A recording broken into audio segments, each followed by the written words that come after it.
Shalom, selamat pagi saudara yang terkasih. Selamat datang kembali dalam program Renungan Pagi Spiritual Life.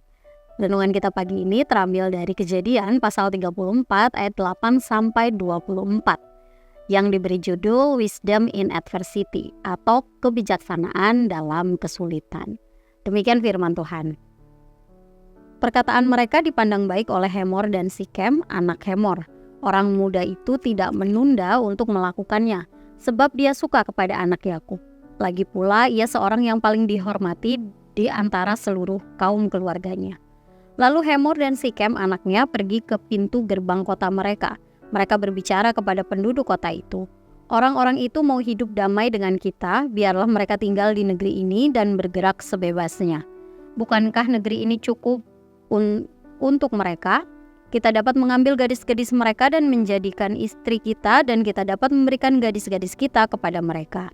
Namun hanya dengan syarat ini orang-orang itu setuju tinggal di antara kita sehingga kita menjadi satu bangsa, yaitu setiap laki-laki di antara kita disunat seperti mereka juga disunat. Ternak, harta benda, dan segala hewan mereka, bukankah semuanya itu akan menjadi milik kita? Biarlah kita menyetujui saja permintaan mereka, supaya mereka tetap tinggal di antara kita. Usul Hemor dan Sikem anaknya disetujui oleh semua orang yang datang ke pintu gerbang kota itu. Lalu disunatlah setiap anak laki-laki, semua yang datang ke pintu gerbang kota. Saudara, dalam ayat yang baru saja kita baca ini diceritakan bahwa sebagai kepala keluarga sekaligus pemimpin dari sukunya, Hemor menerima syarat yang diajukan oleh keluarga Yakub. Mereka menyetujui bahwa seluruh laki-laki dari keturunannya itu akan disunat sebagai syarat untuk menikahi Dina, anak Yakub.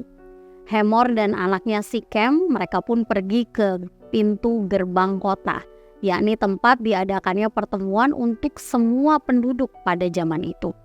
Di sana mereka mengajak penduduk kota untuk menerima dan memenuhi syarat dari keluarga Yakub. Sebab penyatuan dua keluarga ini akan menguntungkan kedua belah pihak, baik dalam hubungan sosial maupun ekonomi. Penduduk kota itu mendengarkan dan menyetujui apa yang dikatakan oleh Hemor, bahwa semua laki-laki akan disunat sebagai tanda bersatunya keluarga besar Hemor dan Yakub. Saudara, tindakan Hemor sebagai orang tua yang menerima syarat yang diberikan oleh keluarga Yakub merupakan tindakan yang bijaksana. Hemor menyadari bahwa tindakan anaknya itu adalah kesalahan, sehingga dia menerima syarat itu dengan rendah hati dan kemudian dengan tulus segera melakukannya. Begitu pula dengan Yakub. Sebagai orang tua, meskipun dia merasa marah dan terluka atas kejadian yang menimpa Dina anaknya, tapi dia tetap tenang dan berusaha menyelesaikan masalahnya satu persatu dengan cara yang baik. Dengan tulus dia menyampaikan syarat sunat yang diinginkan oleh anak laki-lakinya kepada keluarga Hemor. Tentu dia berharap bahwa setelah mereka melaksanakan syarat tersebut, kedua belah pihak keluarga besar ini akan hidup berdampingan dengan damai sebagai satu keluarga. Saudara yang terkasih, sikap bijaksana yang ditunjukkan oleh Hemor dan Yakub sebagai orang tua sekaligus pemimpin dari sukunya masing-masing dapat menjadi contoh bagi kita saat ini. Jika kita dipercayakan oleh Tuhan untuk menjadi seorang kepala keluarga atau menjadi pemimpin dalam pekerjaan kita, maka mari berusaha untuk selalu bertindak bijaksana dalam menyelesaikan konflik. Jika memang kita melakukan kesalahan, maka mari dengan rendah hati mengakui dan juga memperbaiki kesalahan tersebut. Jika kita ada di pihak yang dilukai atau dirugikan, maka mari kita meminta kekuatan Tuhan supaya kita bisa tetap tenang dan juga menyelesaikan masalah dengan cara yang baik.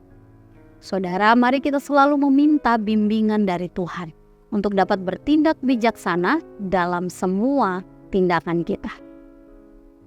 Saudara, mari kita menenangkan hati dan mengambil waktu sejenak untuk merenungkan firman Tuhan yang baru saja kita dengar. Saudara, sebagai orang tua atau sebagai pemimpin, apakah saudara sudah bertindak bijaksana dalam menyelesaikan masalah yang saudara hadapi? Jika belum, maka mari datang kepada Allah di dalam doa.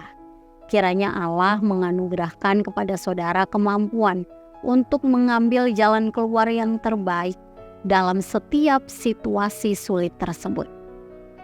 Dan kiranya Roh Kudus membimbing saudara untuk menjadi orang tua atau pemimpin yang bijaksana.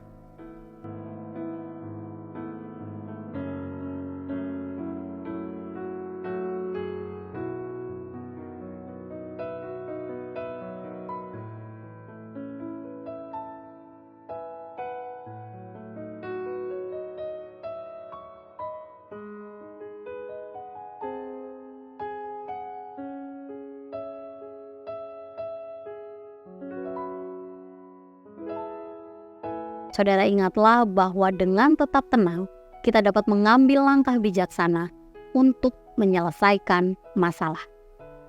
Demikian renungan kita pagi ini, mari kita berdoa. Bapa di surga, kami mengucap syukur untuk kasih setiamu, kebaikanmu Tuhan dalam kehidupan kami.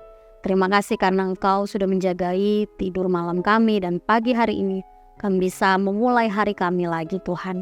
Ya Tuhan, kami juga bersyukur untuk kebenaran firman yang sudah kami renungkan bersama-sama, yang mengingatkan kepada setiap kami bahwa kami harus selalu meminta bimbingan dan tuntunan dari Engkau Tuhan, supaya kami bisa tetap tenang dan juga mengambil langkah bijaksana untuk menyelesaikan masalah-masalah yang kami hadapi. Tuhan, bimbing kami mungkin saat ini jika tanggung jawab kami sebagai orang tua atau kami pemimpin dalam pekerjaan kami atau apapun itu Tuhan, kami meminta kiranya Tuhan membimbing kami, menolong kami, sehingga kami dapat tenang menghadapi segala sesuatu yang terjadi dalam hidup kami, dan melaluinya kami dapat mengambil langkah-langkah bijaksana. Kami berdoa Tuhan, menyerahkan seluruh hidup kami dalam tangan kuasa-Mu. Dalam nama-Mu kami berdoa dan bersyukur. Haleluya. Amin. Saudara, demikian renungan kita hari ini. Selamat pagi, selamat beraktivitas. Tuhan Yesus memberkati.